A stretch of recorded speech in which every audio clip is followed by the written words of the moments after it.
I think that what I really bring to the table as a thinker is just combining thoughts of all kinds.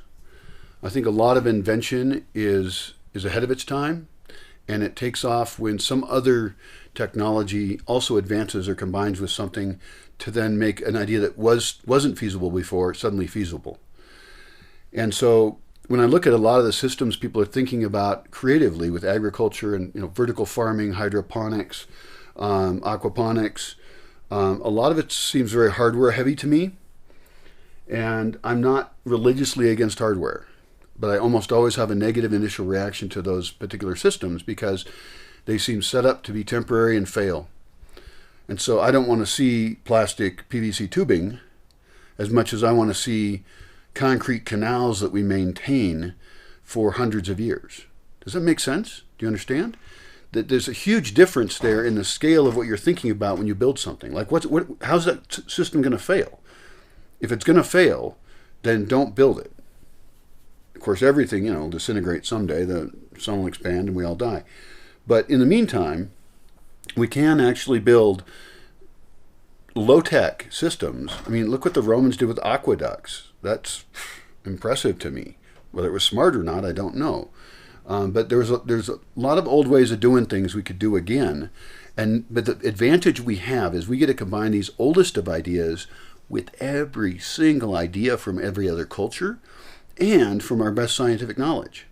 And that's why I continue to want to be low-tech as possible. I'm afraid we're going to try and build and tech and science our way out of this shit, and that is not what's going to happen. What we have to do is get in tune with systems, and that's why I'm talking about things like composting worms and things. Getting systems connected up in a semi-designed wild environment that we can scrape some sustenance off of. Get back to food forest farming. It's actually an ancient technique and was probably used at very large scales in a lot of places. And a lot of places did it very wrong or abused their land. And guess what? Those people died out or moved. We are good at destroying land, and we are currently doing it every day, all day. And the food that you eat right now is probably contributing to it. Even if you're a vegan, we are just in agricultural la-la land as far as what is possible. And so we're going to have to get back to surviving largely on what we can grow near us without a lot of irrigation or chemicals, because that's the easiest. I mean, super duh. The problem is, of course, we want more variety. That's okay. We are spoiled in that sense. We want to live like emperors. That's great. Let us do that. Let us do that by collecting all of the best varieties of plants. Let us do that by considering our soil and the rain cycle and how things work here naturally. If you just left it all alone, if you weren't even here, what would happen biologically? There certainly would be more water flowing down the ravine. There's none now, and there clearly was enough to cut it out. So we have to make up for humankind's misuse of resources or appropriation of resources for their own species at the expense of an entire forest biosystem. We can actually do that. And that's because we like to build roofed areas anyway. We have special needs as humans. We are disabled in various climates. So we will build our roofs, but we will then take that water and we will make sure that we put it all back into the system. And that's extra water on another part of land. And so we can at least take that footprint of that roof and double what other land we put that water to. Problem is we want to use it too, but if we control our pee and don't let that evaporate, that's a huge amount of water we dump in us that we're then no longer throwing away. So by doing rain capture and pea gardens, we actually are putting ourselves correctly into the cycle of water, even in a place like this that's just so dry. It's ridiculous. You want to almost give up and be like, I'll do a rain dance, That's how I'm going to get water. But no, it's how we use every drop of water. And where does it end up? And that is a way to create an oasis in a place that is artificially dry. Right? This is artificially dry because there used to be springs up there, now there aren't. The whole weather pattern could be changing too. These are things out of our control. We want to focus on things here. What can we do here? And so I don't want a ton of tubes. I'm not going to go with biogas probably, unless somebody can make a proposal to me of not having plastic in the sun. You know, I've got a couple cute ideas about biogas that may or may not work out. I'm not into gasifiers that much. I understand why they're great. You can turn wood into electricity. I don't feel like it. I'd rather just use a lot less electricity and figure some other way out. Not against the idea morally, and I would consider it, but they look big, clunky, and complicated, and I don't understand them, and they're going to break, and they cost a lot. So they're low on the list, you know. But I'm willing to consider almost anything. I really want to maximize, though, anything that's no moving parts, anything that's very connected. So like evacuated tube solar hot water heaters over windmills. Windmills just look like they're going to break. Something's moving that fast for that long. And also, I don't have enough wind here, in my opinion. So every time somebody suggests a technology to me, or every time I'm watching the news or reading the news, and they're talking about some new technology that's going to help everybody out, you know, and it will magically fix this part of everything, like, you know, salt, thorium, nuclear, which actually does sound better than other things, but, or a new kind of battery, which are always interesting to hear about.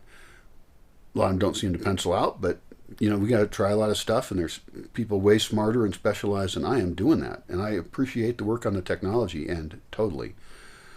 And I'm completely suspicious that most of the technology that you can come up with will be bad for the planet. And I don't want anything to do with it.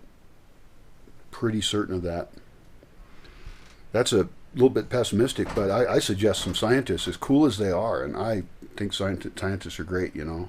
consider myself one in some regards. Should be somewhat humble and not oversell their products. Now, I don't know if it's the actual scientists or some marketing people who are, you know, sycophants on them, vampires. But I'm suspicious of almost all technology I see that's supposedly green. I feel like I can poke holes in it right away. And if their fact doesn't have the answers to the holes that I'm talking about, then they haven't thought about me enough to, or their product, enough that I trust them, you know. I don't really believe people who think they're going to power their vehicle in water either. I've never seen even a website that didn't make the person seem like a nut job. But, you know, there's this thing called biomimicry, right? There's a book on it. My mom gave me a copy.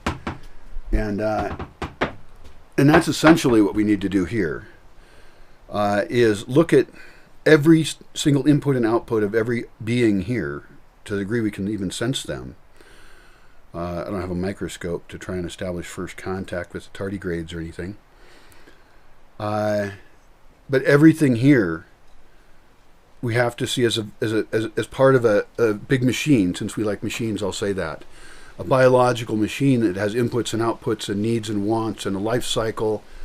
And with every one of those beings, we need to set up an ideal interconnection of the species. And we can really see this as exciting as meeting beings on another planet. If we could go to another planet, and it would take us a long time to figure out any biology we found there. Let's just imagine a, you know, jungle-y planet with tons of life everywhere of all kinds, you know. And we would have to spend a long time figuring out even the basics, and we should probably be scared doing it because we don't know, you know, who's big in that system. Now here we're presented with a forest that is absolutely gorgeous, and it's already got pretty good biodiversity. It's better than lots of places in the world, and I've increased that, and we can go way further with it. And so I want to see that we have a relationship with each species that's here. I mean, I wish I could have a magic map that marked every species here, you know, including like the mushrooms and mycelia under the ground. That'd be cool. Like, what affects them? You know, I'm not changing most places at all. But in small parts of the Bosque where I'm changing it, I'm like, huh. And I think I'm going to even grab like mushrooms from other spots and you know, like older ones that are dropping their spores, you know, and then toss them into spots where I, you know, want to make sure that I have patches of mycelium under the ground. I think they're everywhere, and I think they already have it figured out. But like up here, right around this building, I've cut some trees and things, and every time I do that, I'm tweaking the system. And so I have to be making sure I understand that. Now the birds are easy. The birds are pretty. Everybody likes to think about the birds. They're, you can see them. The mycelium is a harder layer of life to understand. As far as overall life here, soil life, I think it's going great. It's taking care of itself. I'm doing a few things here and there to help out. And certainly more biomass. It's not true overall, actually. It depends on how you look at it. There's a lot of factors.